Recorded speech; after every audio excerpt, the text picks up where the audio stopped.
ऐसी वीडियो रोज देखने के लिए आप मेरे वीडियो को लाइक करें, इस पे कमेंट करें और अपने दोस्तों के साथ शेयर करें। और हाँ, अगर आप इस चैनल पे नए हैं तो इसे सब्सक्राइब करना ना भूलें। नेहा के साथ जो कुछ भी हो रहा था उसके चलते उसका कमजोर फील करना लाजमी था। जिस तरह से अपने पिता की धमकियों को वो बार बार सुन रही थी, उसके लिए खुद को संभाल पाना बहुत ही मुश्किल था। लेकिन ऐसे समय में पीहू ने जिस तरह से उसका हाथ थामा था, उसने नेहा को एक अलग ही ताकत दी थी। नेहा के लिए पीहू ही थी जिसके लिए वो किसी भी हद तक लड़ सकती थी। अपने वक्त पर तो नेहा ने परिवार के सामने हार मान ली थी और उनके लाइफ से हमेशा के लिए चली गई थी। लेकिन पीहू के केस में उसे ये हरगिज मंजूर नहीं था।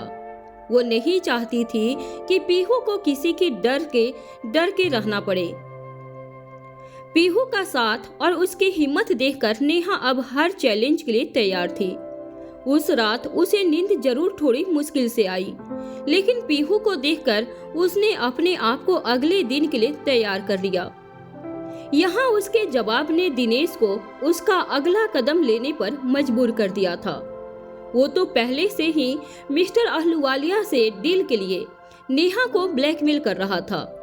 लेकिन कनिका के इतना सब कुछ कहने और नेहा के खिलाफ उसे भड़काने के बाद दिनेश को अब एक और स्ट्रॉन्ग वजह मिल गई थी। अभी तक तो वो सिर्फ नेहा को धमकियां देकर उनके जवाब का इंतजार करना चाहता था, लेकिन कनिका की हालत देखकर उसका सारा पेशेंस खत्म हो गया था। उसके लिए जितना अपना बिजनेस जरूरी था, उतनी ही अपनी बेटी कनिका की खुशी भी। नेहा संजय और कनिका के बीच कोई दरार पैदा न कर दे, इसके लिए दिनेश नेहा की जल्द से जल्द मिस्टर अहलूवालिया से शादी करवा देना चाहता था। नेहा को हर तरह से मनाकर उसे देख लिया था, लेकिन अब वो वही करने वाला था जिसकी धमकी वो अभी तक दे रहा था। वो जानता था कि नेहा की हिम्मत तोड़ना कोई आसान काम नहीं है और अब उसके लिए उसे बातें नहीं बल्कि कुछ करके दिखाना पड़ेगा। अगले दिन नेहा और पीहू हर रोज की तरह सुबह जाने के लिए तैयार हो गए। इतना सब कुछ होने के बाद भी नेहा पीहू का स्कूल मिस नहीं करवाना चाहती थी। उसे सेफ रखने के लिए हर पॉसिबल तरीकों पर वो सोच रही थी, उन्हें इम्प्लीमेंट कर रही थी, लेकिन इसके चलते वो पीहू की लाइफ को इफेक्ट नहीं होने देने वाली थी। पीहू को स्कूल ड्रॉप करने के बाद वो अपने ऑफिस की तरफ ही निकल गई कि तभी उसके फोन पर आदित्य का कॉल आ गया। हेलो, नेहा ने फोन उठाते ही कहा। वो जानती थी कि आदित्य ने किस बारे में बात करने के लिए फोन किया था। तुमने कुछ सोचा क्या? आदित्य ने सीधा पॉइंट पर आते हुए नेहा से पूछा। हाँ, मैंने डिसाइड कर लिया है, मैं सब हैंडल कर लूंगी। थैंक यू हेल्प ऑफर करने के लिए, but I feel I am enough to take care of my own child. Neha ने बड़े आराम से आदित्य को जवाब दिया। न जाने क्यों आदित्य ने इसी जवाब की नेहा से उम्मीद की थी, क्योंकि शायद अब वो उसे और ज्यादा समझने लगा था। वो जानता था कि नेहा कितनी सेल्फ इंडिपेंडेंट और खुददार लड़की थी, जो अपनी लाइफ की हर प्रॉब्लम का बोझ सिर्फ खुद ही उठाना जानती थी। लेकिन इस बार आदित्य सब कुछ जानने के बाद भी नेहा को अपने फैसले पर सोचने के लिए फोर्स करना चाहता था, क्योंकि बात इस बार उन दोनों की नहीं बल्कि एक बच्ची की थी। आदित्य की एंजल पीहू की थी। नेहा प्लीज, ईगो में आकर कुछ ऐसा डिसीजन मत लो जिससे बाद में तुम्हें पछताना पड़े। आई नो तुम्हें अननेसेसरी फेवर लेना अच्छा नहीं लगता है, लेकिन ये कोई फेवर नहीं होगा, ये पीहू के लिए इम्पोर्टेंट है। आदित्य ने इस बार नेहा को शांति से समझाने की कोशिश की। सुबह सुबह न नेहा किसी बहस में पड़ना चाहती थी और न ही आदित्य। उसके इतना समझाने के बाद भी नेहा ने उसे साफ साफ इनकार कर दिया। वो लॉयर से मिलना चाहती थी, पीहू के लिए लीगल सेफ्टी चाहती थी, लेकिन अपने दम पर।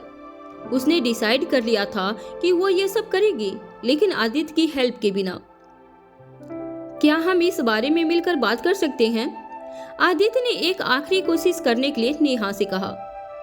जल्दबाजी में किसी भी डिसीजन पर पहुंचने से पहले वो एक बार फिर कोशिश करना चाहता था। पीहू की तरफ उसे इतना केयरिंग होता हुआ देखकर नेहा भी उसे मना नहीं कर पाई। हाँ ठीक है, नेहा ने बड़ी ठंडी टोन में कहा। ओके, सो लंच ब्रेक में मिलते हैं उसी कैफे में, आदित्य ने ऑफर किया। ठीक है, कहकर नेहा ने फोन रख दिया।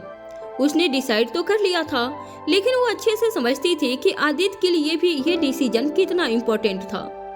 जितनी वो पीहू की चिंता कर रही थी, उतना ही आदित्य को भी फिक्र थी। उसे पहले दिन से आज तक ये बात समझ नहीं आई कि आखिर पीहू और आदित्य के बीच ऐसा कौन सा रिश्ता था। ऐसा क्या था दोनों के बीच जिसे सिर्फ वो दोनों ही फील कर पाते थे।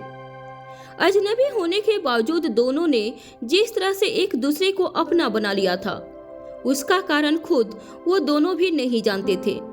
भले ही पीहू पूरी तरह से नेहा की जिम्मेदारी थी, लेकिन पीहू और उसके कुल अंकल के बीच उस फीलिंग की रेस्पेक्ट करते हुए नेहा ने आदित्य से मिलने के लिए हाँ कर दिया।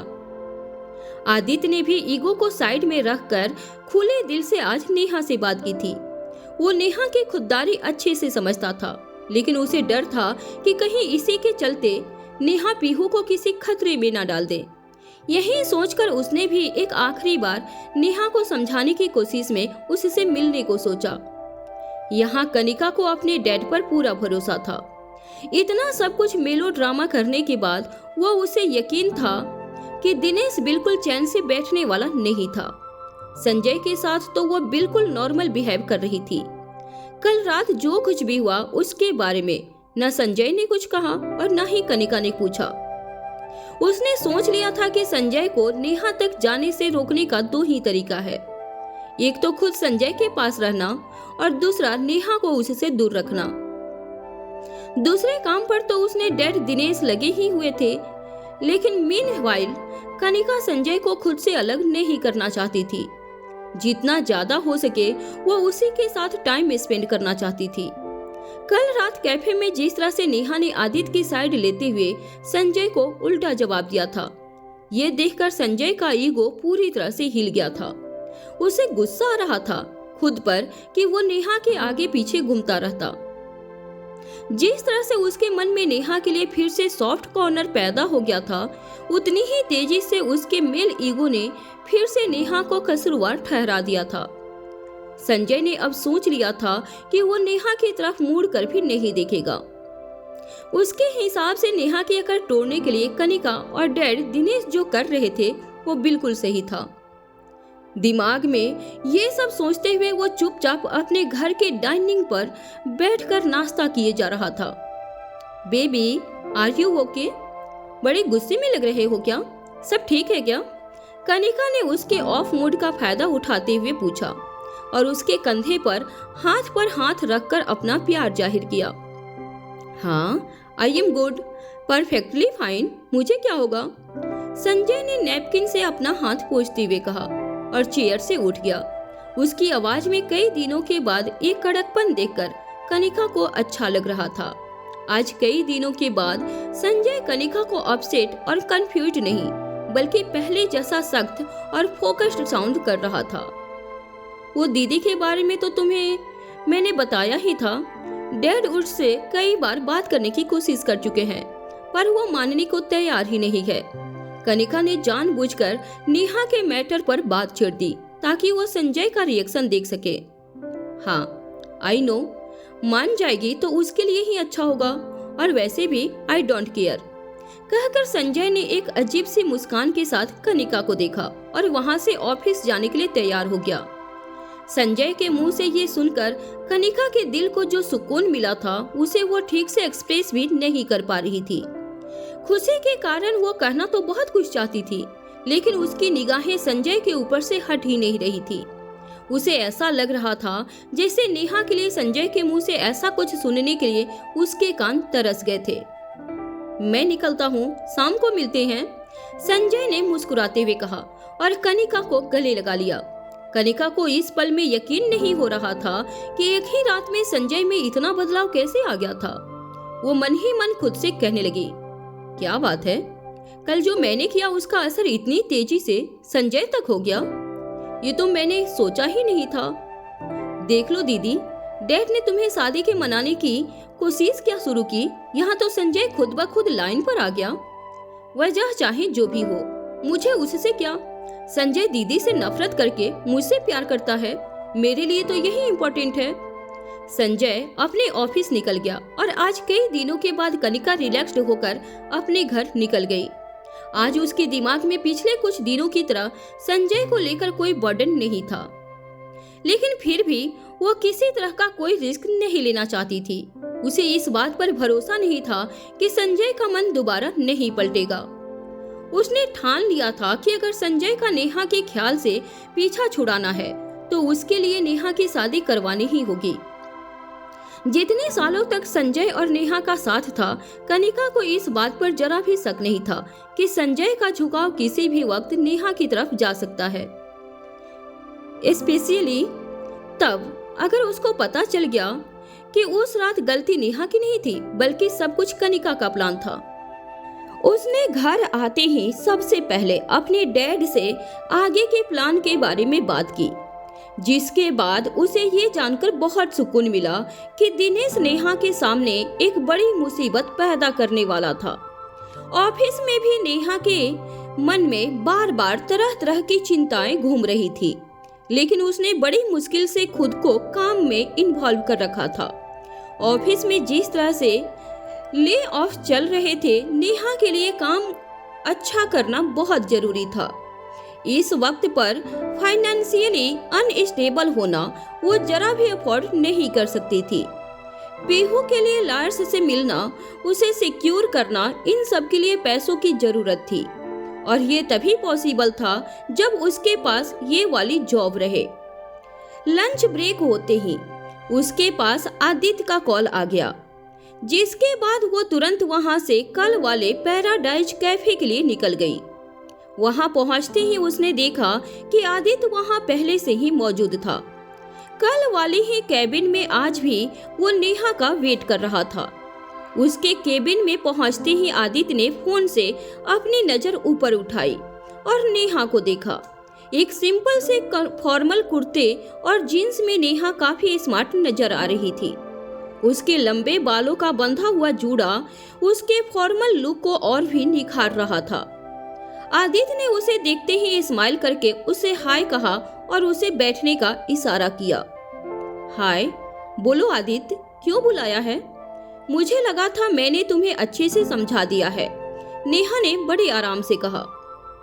उसके चेहरे और आवाज दोनों से ही वो बड़ी थकी हुई सी लग रही थी। उसे देखकर ही लग रहा था कि कल रात उसकी नींद पूरी हुई ही नहीं थी शायद। पानी पी लो, आदित्य ने उसके उतरे हुए चेहरे की तरफ देखते हुए कहा और उसे पानी का ग्लास पकड़ा दिया। नेहा को विश्वास नहीं हो रहा था कि हमेशा लड़ने वाला ये आदित्य आज इतना वेलकमिंग कैसे दिखाई दे रहा था। आज ना आदित्य की तरफ से कोई चिड़चिड़ाहट थी और ना ही नेहा की तरफ से। उन दोनों के दिमाग में चल रही चिंता की कॉमन कड़ी ही सिर्फ पीहू थी। आज पहली बार नेहा और आदित्य अपनी अपनी मर्जी से मिलने आए थे। आज उनके बीच कोई बहस न होकर एक शांति थी, एक खामोशी थी, जो सिर्फ और सिर्फ पीहू की फिक्र की बयां कर रही थी। यहाँ आने के लिए थैंक यू, आदित्य ने बड़ी सॉफ्टली नेहा से कहा। उसकी जरूरत नहीं है, मुझे पता है तुमने पीहू से रिलेटेड बात करने के लिए बुलाया है, उसके लिए तो मुझे यहाँ आना ही था, नेहा ने पानी पीते हुए कहा। सी, मैं जानता हूँ कि तुम्हें मुझसे फेवर लेना अच्छा नहीं लगता and I truly respect that, लेकिन इस बार बात हम दोनों की नहीं, पीहू की है। मैं नहीं चाहता हमारे ईगो और लड़ाई की वजह से उसे कुछ फेस करना पड़े। She is just a 5 years old kid. She doesn't deserve कि वो ये सब एक्सपीरियंस करे। आदित्य ने नेहा से बड़ी फिक्र में कहा था। उसकी बातों में पीहू को लेकर जो केयर थी, उसे देखकर नेहा वाकई बहुत इम्प्रेस्ड थी। लेकिन ये रिश्ता चाहे जो भी हो, पीहू उसकी बड़ी की ही रिस्पॉन्सिबिलिटी थी, और ये बात नेहा ने गांठ बांध ली थी। आई नो आदित्य, मैं अच्छे से जानती हूँ, माँ हूँ मैं उसकी, मुझसे ज्यादा किसी और को इस बात की फिक्र नहीं होगी कि मेरे कारण उसके बचपन पर कोई आंच आए, नेहा ने इमोशनल होते हुए कहा। और वो मेरी बेटी है। यहाँ आने से पहले भी मैं ही उसकी जिम्मेदारी उठा रही थी और आगे भी मैं कर लूंगी। थैंक यू ये हेल्प ऑफर करने के लिए। और हाँ, तुम्हारा वकील का आइडिया बिल्कुल सही है। मैं मिलूंगी वकील से, लेकिन अकेले। मैंने कुछ लोगों से कहा जल्द से जल्द किसी अच्छे वकील से मिलकर इस बारे में डिस्कस करूंगी, नेहा ने आदित्य को बताया। आदित्य को यह सुनकर बड़ा ही अजीब लग रहा था। एक तरफ तो नेहा उसके आइडिया को एक्सेप्ट करने के लिए रेडी थी, लेकिन फिर भी उसकी हेल्प नहीं लेना चाहती थी। वो जानता था कि जिस तरह के सोर्सेज दिनेश और संजय मिलकर यूज करते थे, इस केस के लिए नेहा को वकील मिलना थोड़ा मुश्किल है।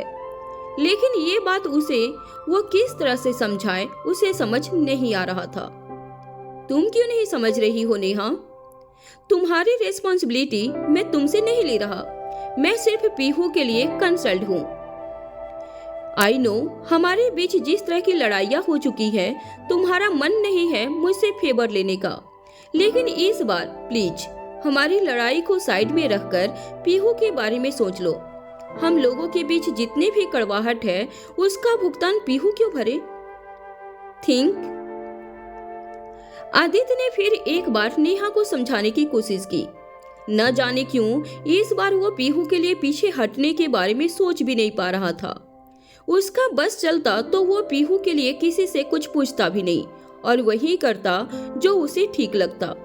लेकिन वो भी समझता था कि पीहू सबसे पहले नेहा की जिम्मेदारी थी और उसकी मर्जी के बिना ये स्टेप उठाना बहुत नामुमकिन था। आदित्य, तुम समझने की कोशिश करो। मैं अकेली ही ठीक हूँ लाइफ में। जब पीहू पैदा होने वाली थी तो उस वक्त मैंने अपने आप को पूरी जिंदगी उसे संभालने के लिए खुद को मेंटली प्रिपेयर कर लिया था। तो अब जो भी चैलेंजेस मेरे लाइफ में आ रहे हैं, उसे मैं अकेले हैंडल कर लूंगी। कब तक मैं तुम्हारा सपोर्ट लूंगी? पीहू ने भले ही तुम्हें सब कुछ बता दिया, लेकिन अगर मैं होती तो कभी इसमें तुम्हें इन्वॉल्व नहीं करती। नेहा की इस बात पर आदित्य को उससे सिंपैथी भी हो रही थी और उसकी जिद पर गुस्सा भी आ रहा था। तुम क्यों अपनी जिद के आगे कुछ सोच नहीं पाती हो? क्या तुम्हारी जिद, तुम्हारा ईगो, तुम्हारी बच्चे की सेफ्टी से ज्यादा जरूरी है? आदित्य ने इस बार अपनी आवाज थोड़ी ऊंची करते हुए नेहा से कहा। इतने देर समझाने के बाद भी नेहा को अपनी ही बात पर अड़ा देखकर अब आदित्य अपना पेशेंस खो रहा था। लेकिन नेहा भी खुद को समझा समझा कर थक गई थी। आज उन दोनों के बीच कोई गर्मा गर्मी नहीं थी, कोई ईगो नहीं था, लेकिन फिर भी दोनों एक दूसरे के पॉइंट ऑफ व्यू को समझ नहीं पा रहे थे। आदित्य प्लीज। नेहा ने इस बार उसे एक गहरी सांस लेते हुए अपनी आंखें बंद की और फिर कहा। उसे देखकर ऐसा लग रहा था जैसे इस लंबी गहरी सांस में उसने अपने ढेरों इमोशंस, चाहे वो एंगर हो, सैडनेस हो, फ्रस्ट्रेशन हो, सब कुछ एक ही बार में पी लिए थे। उसे देखकर आदित्य एक झटके में समझ गया था कि उसके पास बोलने को तो बहुत कुछ था, लेकिन शायद अब हिम्मत नहीं बची थी। देखो आदित्य, मैं तुमसे इस बारे में अब और बहस नहीं करना चाहती। थक चुकी हूँ मैं, थक चुकी हूँ लड़ लड़के तुमसे, अपने परिवार से, संजय से, अपने आप से। थक चुकी हूँ अब और नहीं। नेहा ने भरे हुए गले के साथ आदित्य के सामने अपने दिल की बात कहनी शुरू कर दी। इतने सालों से बस लड़ ही रही हूँ सबसे। पहले फैमिली के सामने खुद को सही साबित करने के लिए, फिर सोसाइटी से पीहू को इस दुनिया में लाने के लिए। हर दिन मेरे लिए एक लड़ाई ही तो है। मुझे जिस वक्त जिनकी सबसे ज्यादा जरूरत थी, उस वक्त तो मेरे अपनों ने मुझे एक पल में पराया कर दिया। उनके लिए तो मैं इतने सालों से जिंदा भी थी या नहीं, ये भी जानना जरूरी नहीं था। तो इसलिए मैंने अपनी जरूरतों को ही खत्म कर दिया। अब मुझे किसी की जरूरत नहीं है। मैंने लोगों से अटैच होकर, उनके साथ उनके मुताबिक चलकर जो कुछ भी सहा है, वो मेरी लाइफ की लेसन है और मैं कभी नहीं चाहूंगी कि मेरी बेटी को भी ये सब सहना पड़े। इसलिए मैं हमेशा से चाहती थी कि वो मेरी तरह इंडिपेंडेंट रहे, क्योंकि जब आप लोगों पर इमोशनली डिपेंड हो जाते हैं उसी वक्त वो आपकी कमजोरी बन जाती है। इसलिए शायद मैं कभी नहीं चाहती थी कि पीहू तुमसे अटैच्ड हो, तुम्हारे करीब आए, लेकिन ना जाने ऊपर वाले को क्या मंजूर था। मेरी लाख कोशिशों के बाद भी मैं तुम्हें और पीहू को रोक नहीं पाई। तुम लोगों का रिश्ता इतना खास है कि अब मैं सच में इसकी दिल से रेस्पेक्ट करने लगी हूँ। लेकिन प्लीज पीहू के मैटर को मुझे संभालने दो। ट्रस्ट मी, मुझे जब भी जरूरत लगेगी मैं तुम्हें बोल दूंगी। नेहा ने भीगी हुई आंखों से यह सब कुछ आदित्य से कह दिया। उसे रियलाइज ही नहीं हुआ कि कब उसकी भरी आंखों से एक बूंद अपने आप उसके गालों पर छलक गई। आदित्य नेहा को चुपचाप सुने जा रहा था। आज ऐसा पहली बार हुआ था कि हमेशा लड़ने झगड़ने वाली नेहा की आंखें आज नम थी। जो कभी आदित्य की बात को सुनना भी नहीं चाहती थी, आज उसने अपने दिल में चल रहे इमोशंस को खोल कर रख दिया था। आज पहली बार आदित्य ने नेहा का वो साइड दिखा था जिसके बारे में उसने शायद कभी सोचा भी नहीं था। आज पहली बार आदित्य को ऐसा लगा कि उसे नेहा के किसी भी डायलॉग पर उसे काउंटर नहीं करना चाहिए। हर बार वो नेहा को चुप कराने के तरीके ढूंढा करता था, लेकिन आज उसे ऐसा लगा जैसे वो बस नेहा को ही सुनता रहे। उसकी नजरें नेहा के बोलते हुए होंठ और भरी हुई आंखों से हट ही नहीं रही थी। आदित्य, नेहा ने खोए हुए आदित्य को वापस बुलाते हुए कहा। कुछ पलों के लिए आदित्य को महसूस हुआ जैसे वो यहाँ था ही नहीं। एक सिंगल मदर होने के नाते पीहू की परवरिश को लेकर आदित्य ने नेहा को आज तक कई ताने मारे थे, लेकिन आज उसे एहसास हो रहा था कि जिस लाइफ को नेहा खुशी खुशी इंडिपेंडेंटली जी रही थी वो कितनी मुश्किल और कांटों से भरी हुई थी। हाँ, आदित्य ने नेहा की आवाज सुनकर अचानक से कहा। कुछ सेकंड के लिए वो इतना ब्लैंक हो गया था जैसे मानो उसके पास कहने के लिए अब कुछ बचा ही नहीं था। बड़ी मुश्किल से उसने हिम्मत जुटाते हुए कहा, ठीक है, मैं समझ भी नहीं सकता कि तुम अकेले ये सब कैसे फेस करने वाली हो, लेकिन एक बात याद रखना, मैं हर समय किसी भी वक्त मदद के लिए तैयार हूँ। अगर तुम्हें कभी भी ऐसा लगे that you need me, please call me for Pihu only, Aditya ने बड़े भारी मन से कहा। नेहा की बातें सुनने के बाद अब उसके पास उसे देने के लिए और कोई आर्गुमेंट नहीं था। श्योर, नेहा ने सामने रखे टिश्यू से अपनी आंखें पोंछी और वहां से उठने लगी। मेरा ब्रेक ओवर होने वाला है, आई नीड टू गो, उसने कहा। आदित्य भी उसके साथ उठकर बाहर आ गया। नेहा ने अपनी कैब बुक की और उसमें बैठने लग गई। जैसे ही उसने दरवाजा खोला, आदित्य के मुंह से निकला, बाय। ये सुनते ही नेहा ने उसे पलट कर देखा। आज ऐसा पहली बार हुआ था कि दोनों मिलने के बाद बाय बोलकर अलग हो रहे थे। हर बार उसकी बात किसी न किसी लड़ाई या फिर आर्गुमेंट पर ही खत्म होती थी, पर आज बात कुछ अलग थी। न जाने क्यों आज आदित्य की नजरें नेहा पर से हट ही नहीं रही थी और उसे जाता देख उसके अंदर से अनकॉन्शियसली ये शब्द निकल गया, बाय। नेहा ने भी उसे जवाब दिया। टेक केयर, आदित्य ने कहा, जिस पर सर हिलाते हुए जवाब देकर नेहा अपनी कैब में बैठ गई। उसके जाते ही जैसे ही आदित्य अपनी गाड़ी की ओर मुड़ा, उसके चेहरे पर एक भीनी सी मुस्कान थी। वो खुद भी नहीं जान पा रहा था कि वो एक्चुअली में मुस्कुरा रहा था। इस वक्त कुछ सेकंड के लिए उसने जो फील किया था उसे समझ पाना उसके लिए जरा मुश्किल था। उसने ज्यादा ना सोचते हुए अपनी गाड़ी का दरवाजा खोला और बैठकर वापस अपने ऑफिस निकल गया। आधा दिन और काम करने के बाद अब नेहा का पीहू को पिकअप करने का समय हो चुका था। इतने सारे इश्यूज के चलते नेहा स्कूल बस में पीहू को भेज नहीं पा रही थी, जिसकी वजह से पीहू को एक्स्ट्रा आवर्स स्कूल में बैठना पड़ता था। पर नेहा ने डिसाइड कर लिया था कि एक बार वकील से मिलकर ये सेफ्टली इशू को सॉर्ट कर ले, उसके बाद वो पीहू के ऊपर से इस बर्डन को भी हटाएगी। रोज की तरह वो ऑफिस से निकलकर सीधा पीहू के स्कूल पहुंची। शाम के लगभग 6 बज चुके थे। नेहा ने जैसे ही स्कूल के गेट के सामने गाड़ी रुकवाई, उतरते ही उसका ध्यान एक बड़ी अजीब सी चीज पर गया। उसकी गाड़ी के ठीक बगल में एक वैन खड़ी थी, जिसे आज से पहले नेहा ने कभी नहीं देखा था। उस वैन के अंदर एक हट्ठा कट्ठा सा आदमी बैठकर आराम से सिगरेट पी रहा था। वो जिस तरह से नेहा की तरफ देख रहा था, उसके इरादे नेहा को कुछ ठीक नहीं लग रहे थे। उसने फटाफट से कैब का दरवाजा बंद किया और स्कूल के अंदर जाने लगी। बार बार उसके दिमाग में वैन और उसके अंदर बैठा आदमी ही याद आ रहा था। एक बार नेहा ने पलटकर देखा तो वैन में लगे शीशे से वो आदमी अब भी नेहा को ही देखे जा रहा था। इस बार नेहा की घबराहट और ज्यादा बढ़ गई थी। वो समझ चुकी थी कि हो न हो ये वैन यहाँ किसी मकसद से ही खड़ी थी। उसने आओ देखा न ताव और सीधा स्कूल के अंदर भागना शुरू किया। उसके लिए सबसे ज्यादा जरूरी था पीहू को सही सलामत अपनी आंखों के सामने देखना। जिस तरह से दिनेश ने लगातार पीहू के नाम पर उसे इतनी धमकियां दी थी, नेहा के दिल में इतनी बेचैनी और घबराहट होना लाजमी था। भागते हुए उसका पूरा शरीर घबराहट से कांपने लगा था। उसकी सांसें इतनी तेज हो चुकी थी कि उससे ठीक से सांस भी नहीं ली जा रही थी।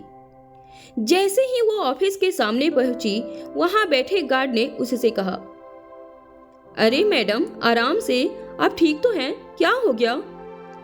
पीहू। नेहा ने हाँफते हुए उसका नाम लिया। पीहू कहाँ है? वो यही है ना?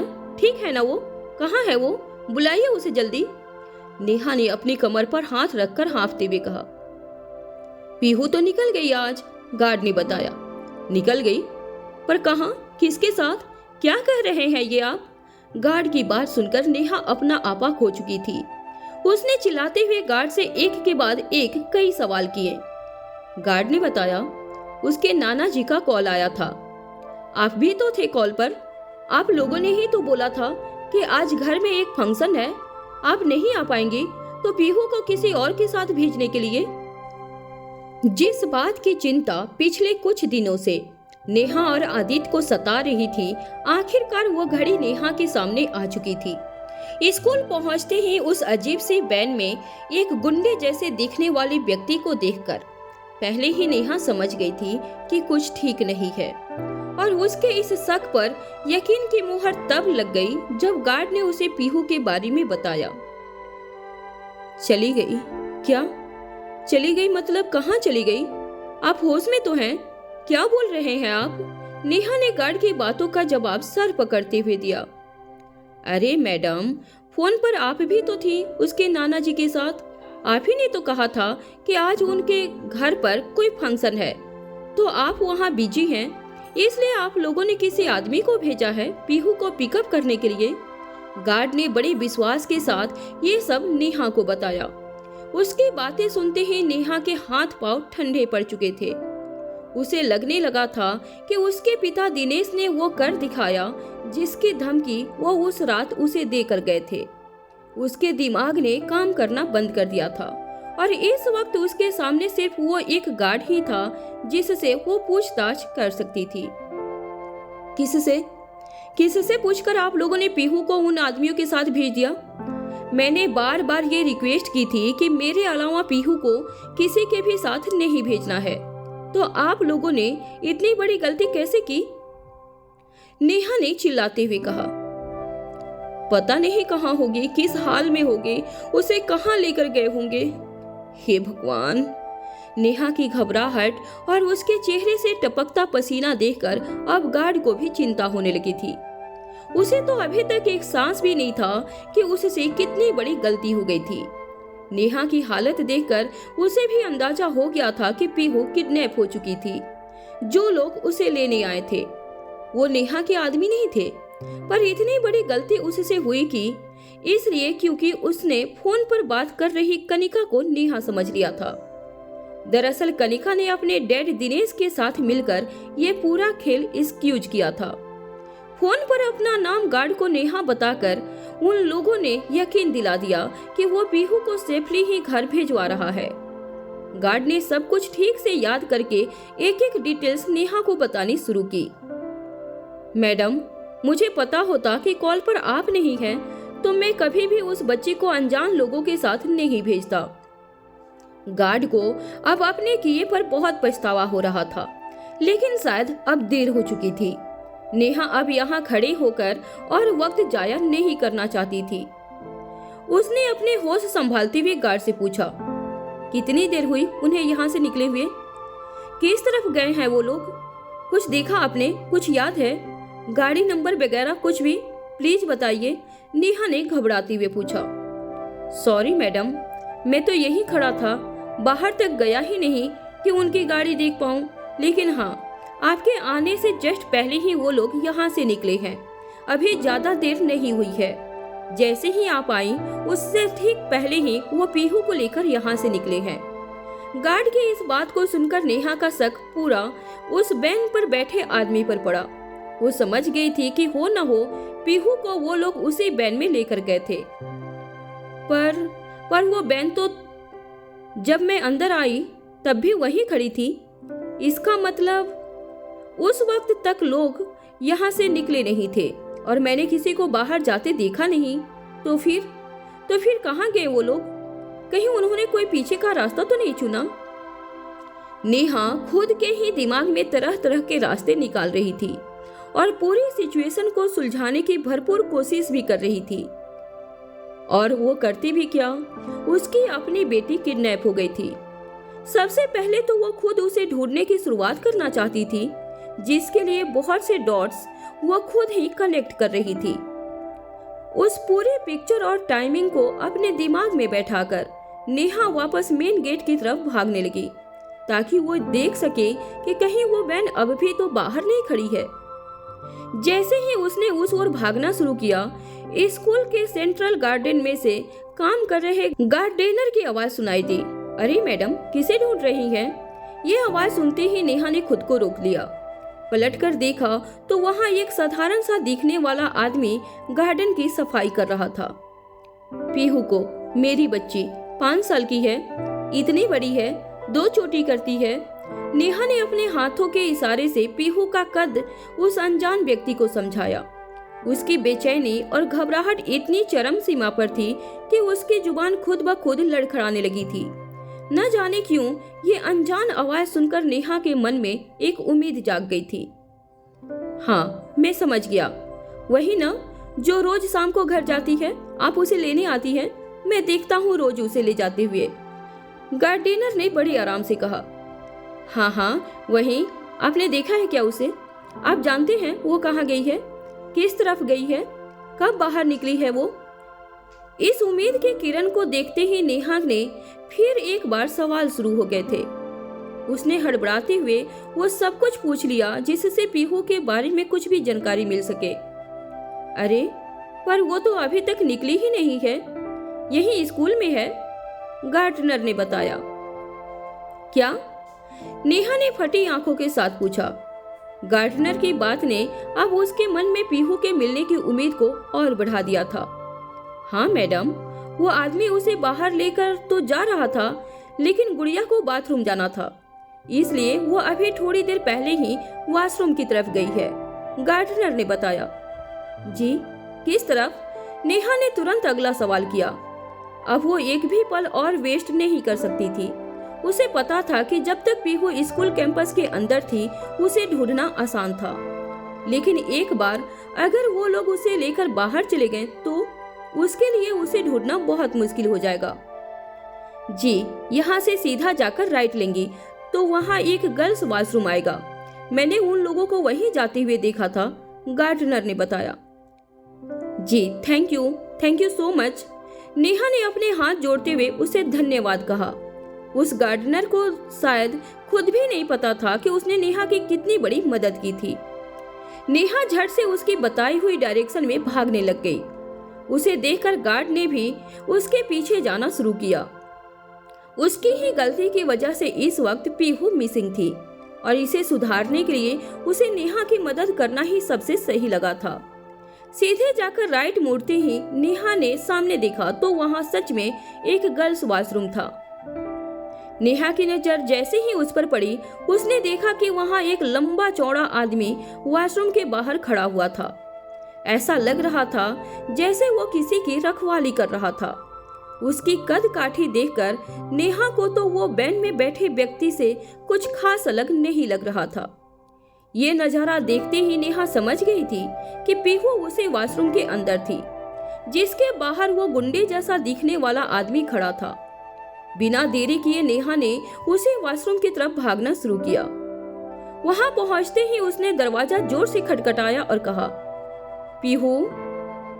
उसे अपनी बेटी के पास पहुंचता देख वो आदमी नेहा को पकड़ना ही चाहता था कि तभी उसने देखा नेहा अकेली नहीं बल्कि उसके पीछे स्कूल का गार्डनर और हेल्पिंग स्टाफ में से 2-3 और लोग भी थे। उन सबको नेहा के पास आता देखकर वो आदमी समझ गया कि यहाँ तमाशा करना ठीक नहीं है।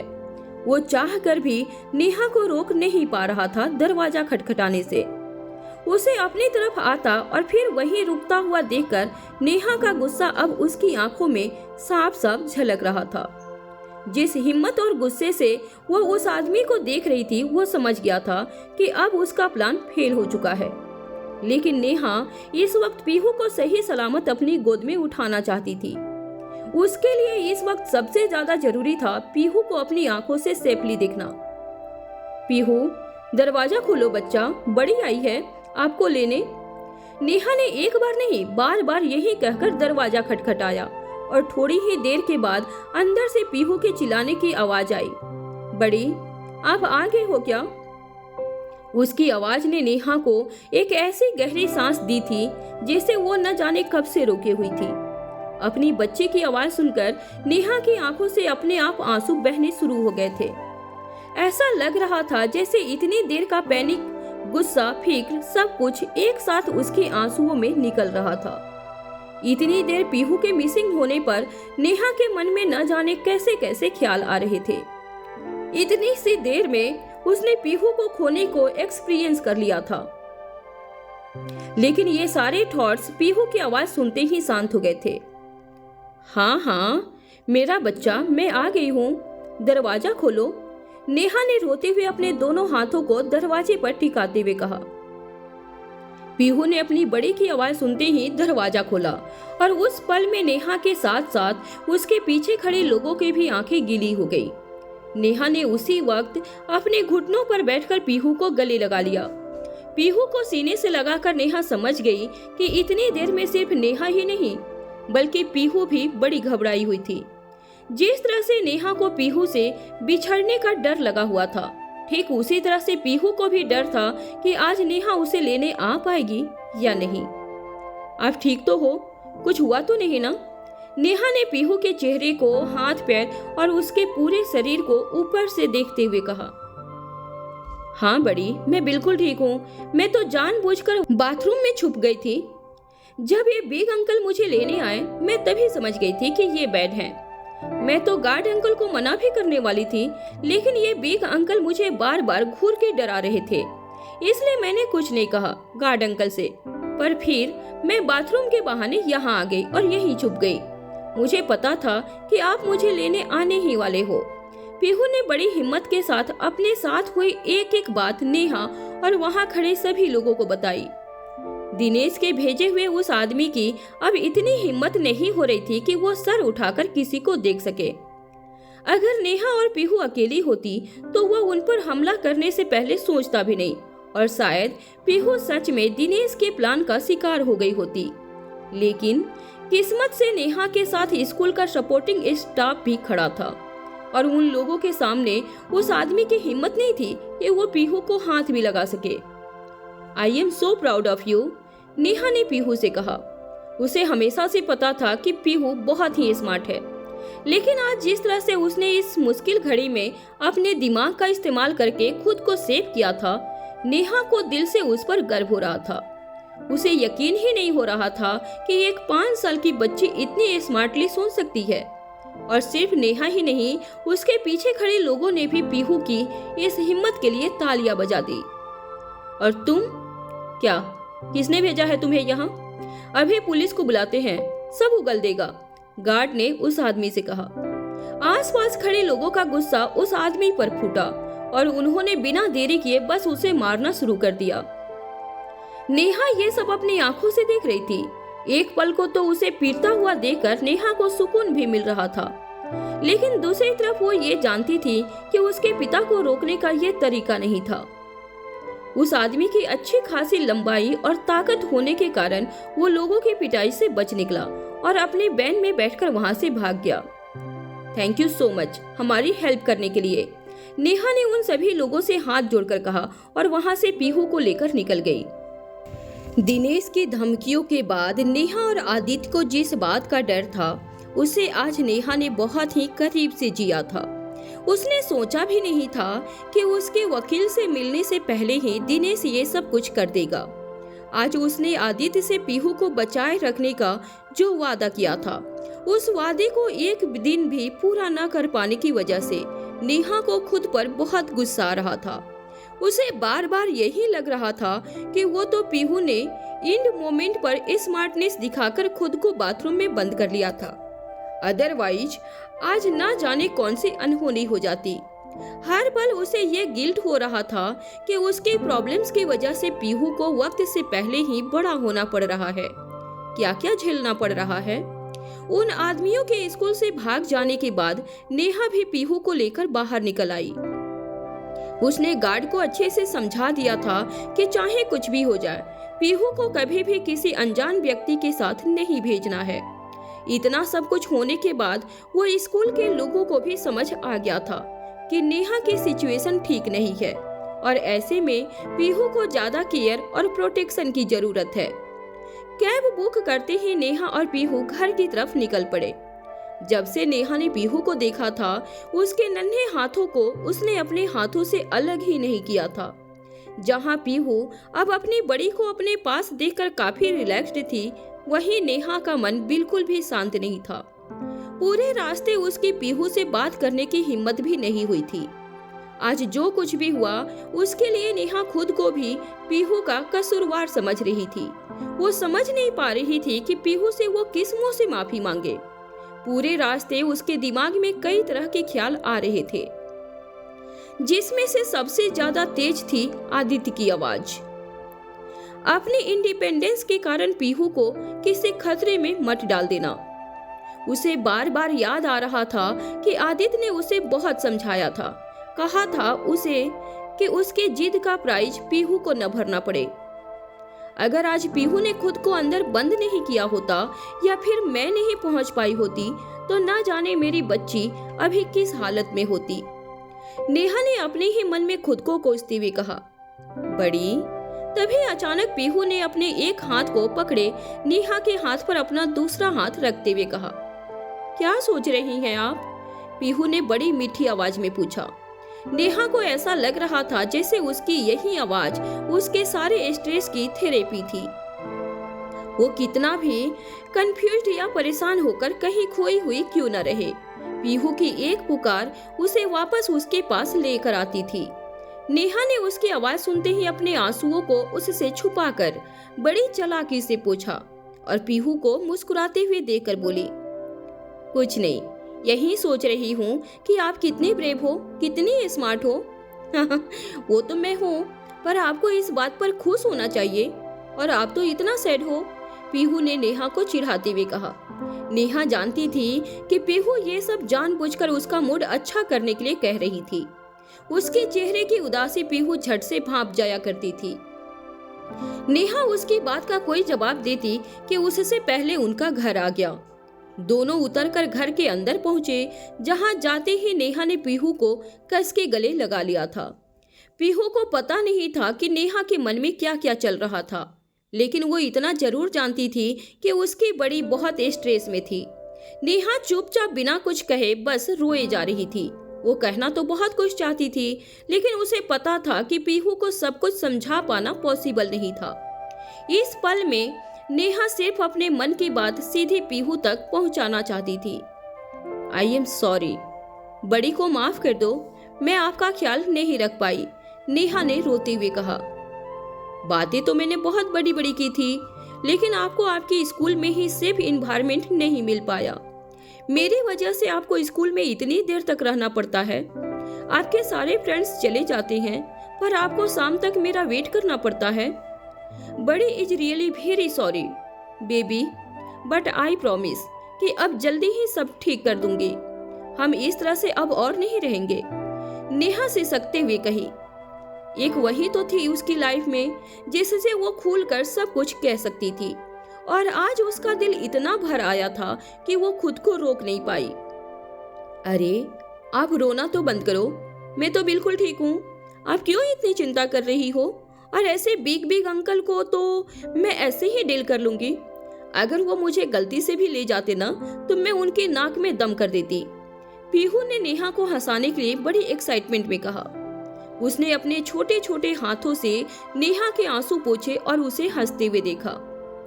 पीहू का ये कॉन्फिडेंस और बचपनापन देखकर नेहा भी हंस पड़ी और उसने खुद को संभालने की कोशिश की।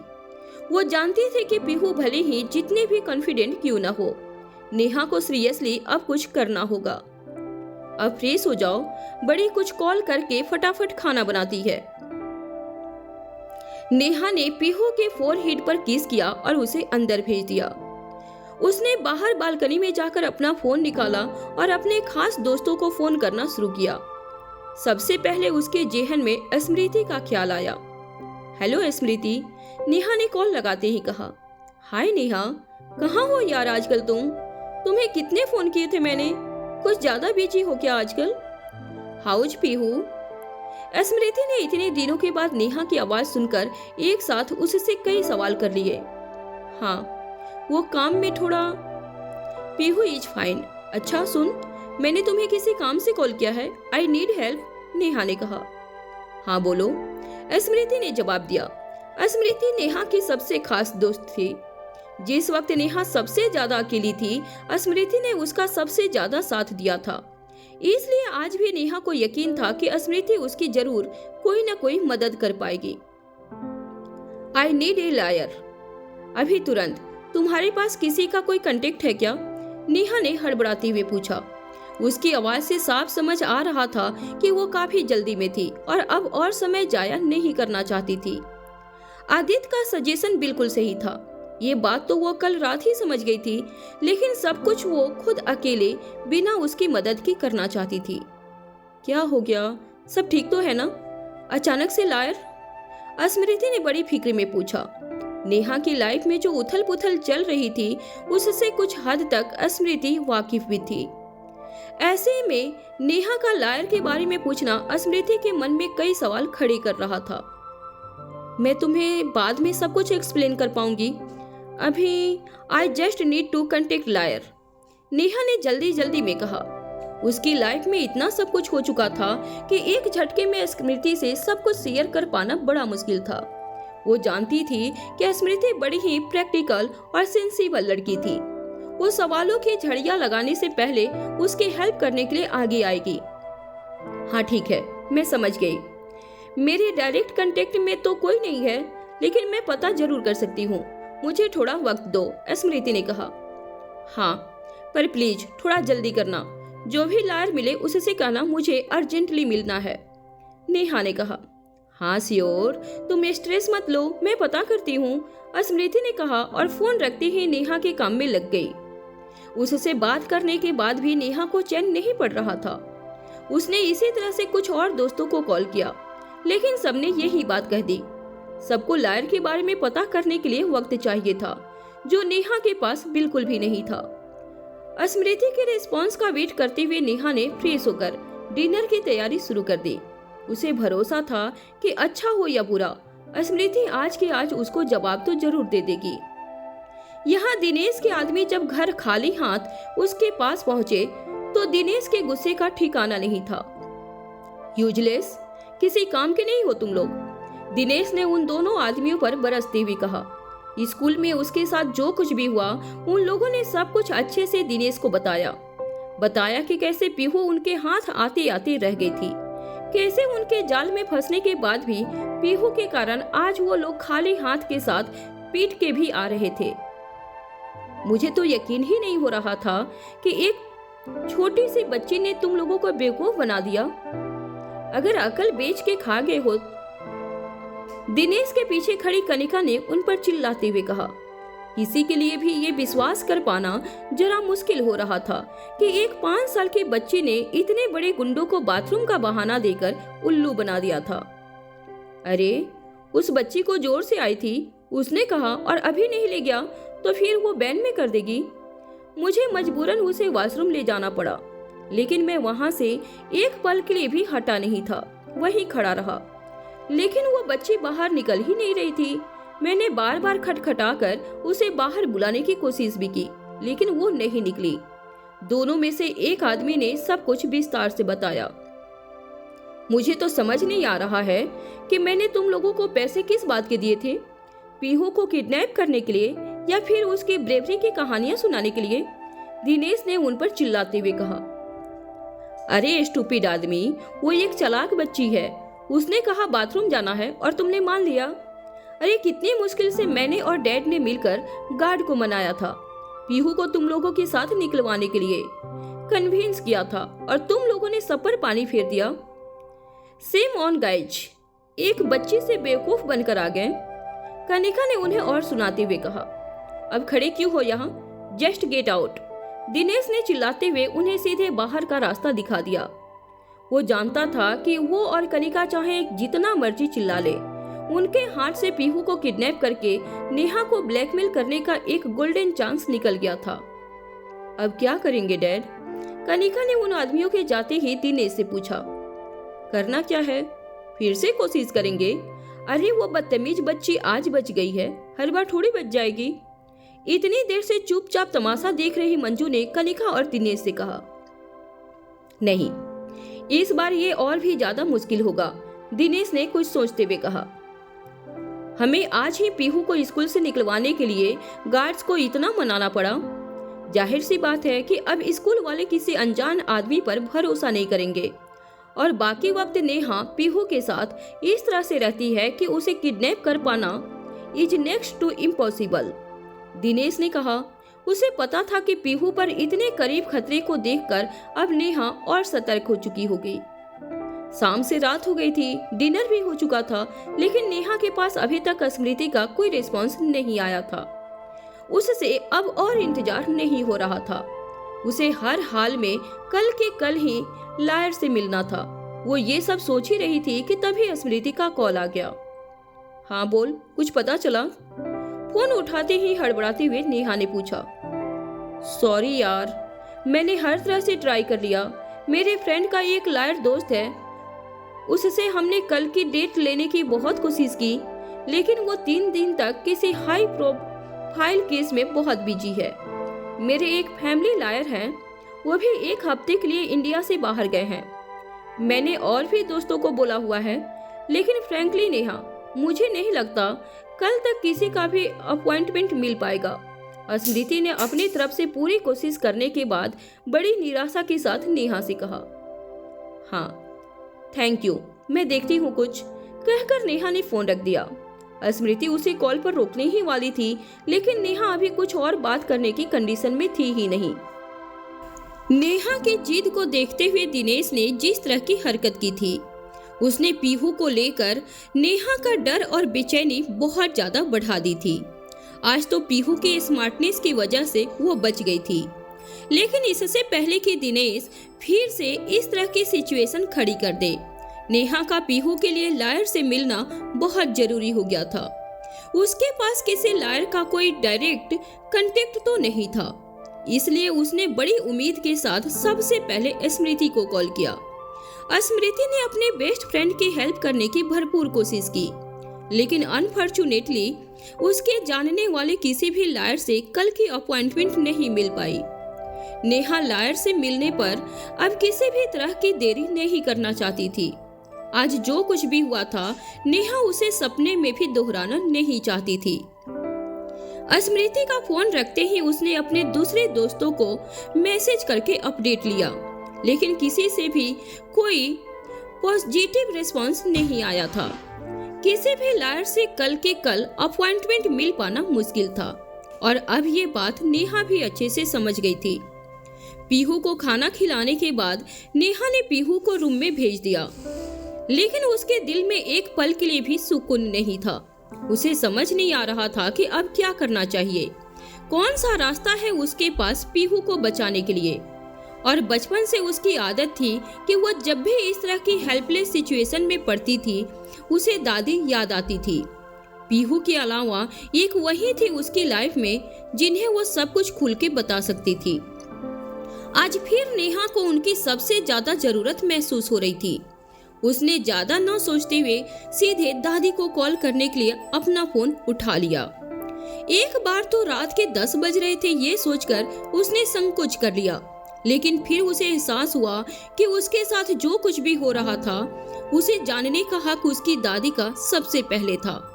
आखिर वही तो एक थी उसकी लाइफ में जिन्होंने हर स्टेप पर उसका साथ दिया था। उसे यकीन था कि आज भी एक वही है जो उसे सटीक सजेशन दे सकती है। उसने तुरंत अपना फोन उठाया और दादी को कॉल लगा दिया। एक बार में तो उनका फोन उठा नहीं। नेहा को लगा शायद वो सो गई हैं, लेकिन अगले ही पल उनका कॉल बैक आ गया। हेलो, नेहा ने कहा। हेलो मेरी बच्ची, कैसी है? दादी ने बड़ी खुशी से कहा। उनकी आवाज में नेहा को एक अलग ताजगी सुनाई दे रही थी।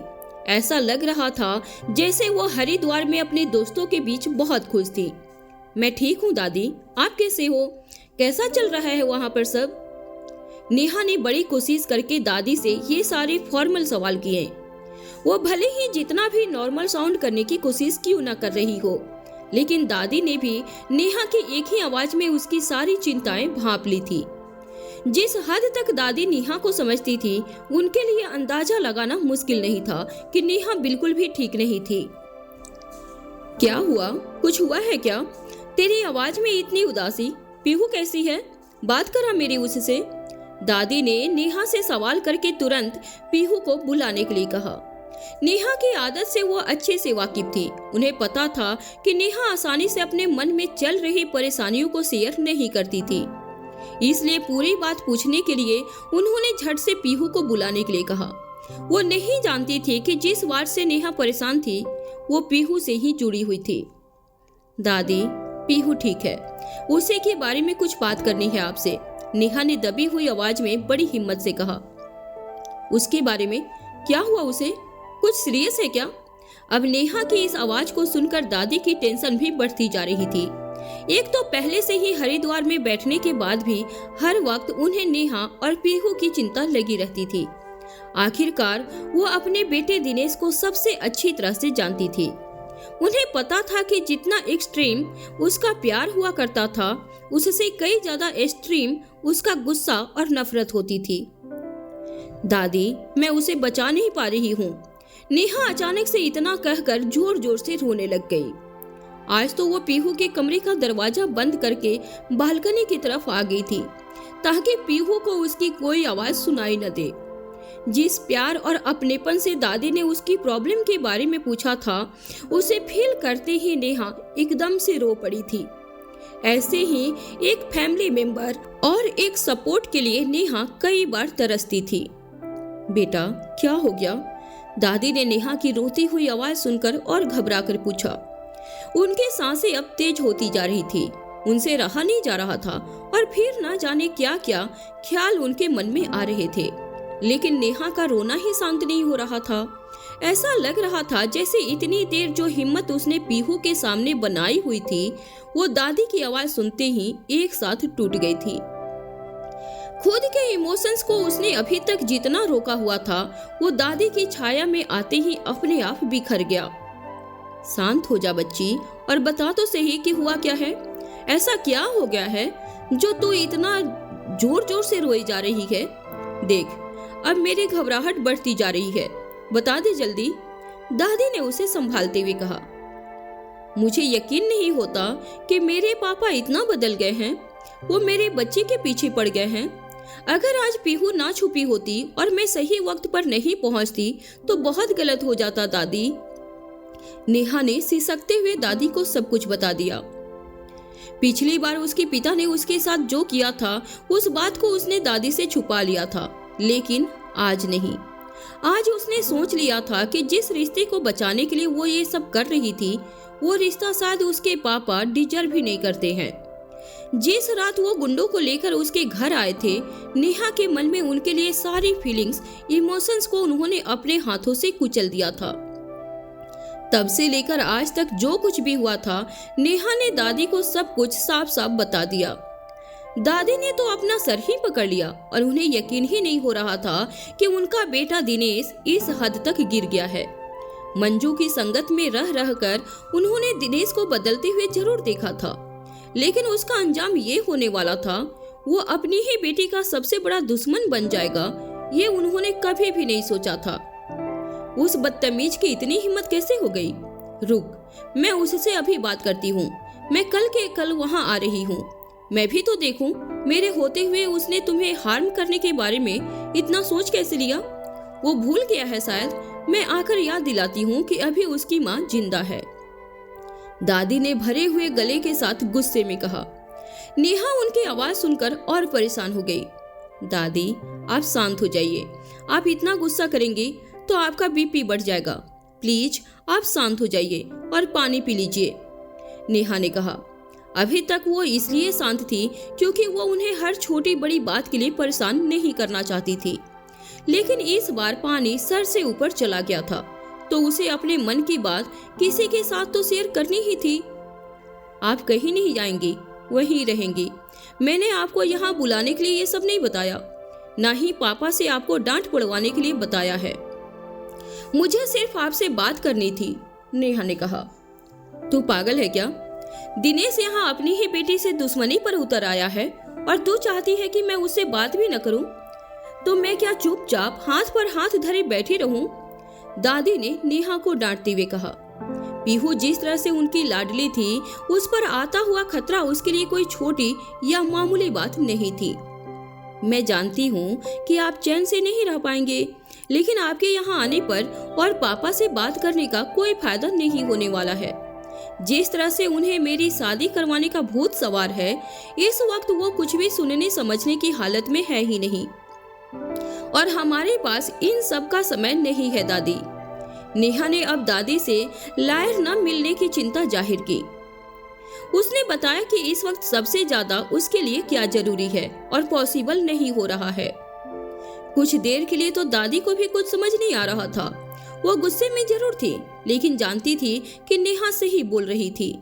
दिनेश को समझाने का कोई भी फायदा नहीं था, और जिस लेवल पर वो उतर आया था, अब बात समझाने लायक रही ही नहीं थी। उसके अगेंस्ट अब लीगल एक्शन लेने का समय आ गया था। उसके लिए लायर मिलना सबसे ज्यादा जरूरी था। हर तरफ से दादी ने भी नेहा के साथ ब्रेन स्ट्रॉम करके देख लिया, लेकिन हर रास्ता ब्लॉक्ड ही नजर आ रहा था। लेकिन फिर दादी के मन में एक ऐसे शख्स का नाम आया जिस पर पीहू के लिए दादी को नेहा के बाद सबसे ज्यादा भरोसा था। तूने आदित्य को बताया ये सब? दादी ने झट से नेहा से पूछा। उसका नाम सुनते ही नेहा जैसे खुद से ही नजरें चुराने लग गई थी। वो दादी की बात को कुछ न कुछ करके अवॉइड करना चाहती थी, लेकिन दादी ने ऐसा होने नहीं दिया। हाँ, मतलब नहीं। I mean he doesn't know everything, Neha ने हिचकिचाते हुए कहा। इसके बाद उसने आदित्य के साथ पीहू की बात, उन दोनों की मीटिंग और उसकी हेल्प के ऑफर के बारे में भी दादी को सब कुछ बताया। ये सब सुनकर दादी को समझ आ गया था कि रास्ता नेहा के सामने है, लेकिन उसका दरवाजा उसने खुद ही बंद कर रखा है। तो दिक्कत क्या है? दादी ने बड़ी आराम से पूछा। आदित्य का नाम सुनते ही दादी की भी आधी चिंता खत्म हो गई थी, क्योंकि वो बहुत अच्छे से समझती थी पीहू और आदित्य का रिश्ता। उन्हें यकीन था कि आदित्य पीहू को बचाने के लिए किसी भी हद तक जा सकता है। मतलब? नेहा ने बड़ी कंफ्यूज्ड आवाज में पूछा। मतलब तुम अच्छे से जानती हो नेहा। मैं जानती हूँ तुम दोनों के बीच कभी कोई नॉर्मल कन्वर्सेशन हुई ही नहीं। तुम लोग हमेशा बात लड़ाई से शुरू करती हो और लड़ाई में खत्म। लेकिन ये बात तू भी जानती है कि उसका कारण सिर्फ और सिर्फ तुम लोगों का ईगो है। मैं ये नहीं कह रही कि सेल्फ रेस्पेक्ट मत रखो, लेकिन इस बार अपने ईगो को साइड में रखकर अपने बच्चे के लिए सोचो। उसकी हेल्प लेने से न तुम्हारे सेल्फ रेस्पेक्ट कम होगी और ना ही इंडिपेंडेंस। दादी ने उसे बड़े प्यार से समझाया। पर दादी, नेहा उन्हें रोकने वाली थी, लेकिन दादी ने फिर बोलना शुरू किया। परवर कुछ नहीं नेहा, तुम लोगों का ईगो एटीट्यूड सब अपनी जगह है, लेकिन इस बार बात पीहू की सेफ्टी की है और उसके बीच में कुछ भी नहीं आना चाहिए। अगर तुमने सेल्फिश होकर ये डिसीजन लिया तो शायद बस रिग्रेट कर पाओगे। आई थिंक बेटा, मैं तुम्हें अभी के अभी डिसाइड करने के लिए नहीं बोल रही हूँ। थोड़ा टाइम ले लो, लेकिन आदित्य से मिल लो। तुमने अपनी कोशिश कर ली है ना, लायर नहीं मिला ना, लेकिन क्या पता आदित्य का लायर कल अवेलेबल हो जाए। हमारे लिए तो इस वक्त यही जरूरी है ना। दादी की बात बिल्कुल सीधी थी, लेकिन नेहा को ये सोचने के लिए थोड़ा वक्त चाहिए था। उनसे बात करने के बाद उसे हल्का जरूर महसूस हो रहा था, लेकिन इस वक्त उसे कुछ न कुछ डिसीजन लेना ही था। बार बार उसका दिमाग उसे रोक रहा था, लेकिन उसके दिल में इस बार दादी की बातें बैठ गई थी। उसने कुछ देर तक बालकनी में आसमान की तरफ देखा और अपनी आंखें बंद कर ली। इतने उथल पुथल के बीच अब वो उन ठंडी हवाओं के बीच अपने मन को थोड़ा शांत करके आराम से इस बारे में बिना बिजनेस के सोचना चाहती थी। उस पल में नेहा को कुछ और नहीं बल्कि सिर्फ पीहू का हंसता खिलता चेहरा नजर आ रहा था। ऐसा सुकून नेहा को बड़े दिनों के बाद महसूस हुआ था। उसने कुछ देर के बाद अपनी आंखें खोली और आदित्य को एक मैसेज भेज दिया। Can we meet with the lawyer tomorrow? क्या आदित्य आएगा नेहा से मिलने? क्या नेहा मिल पाएगी लायर से? कैसी होगी दोनों की अगली मुलाकात? जानने के लिए सुनते रहिए the return story only on YouTube channel अन्वय उपाध्याय पर।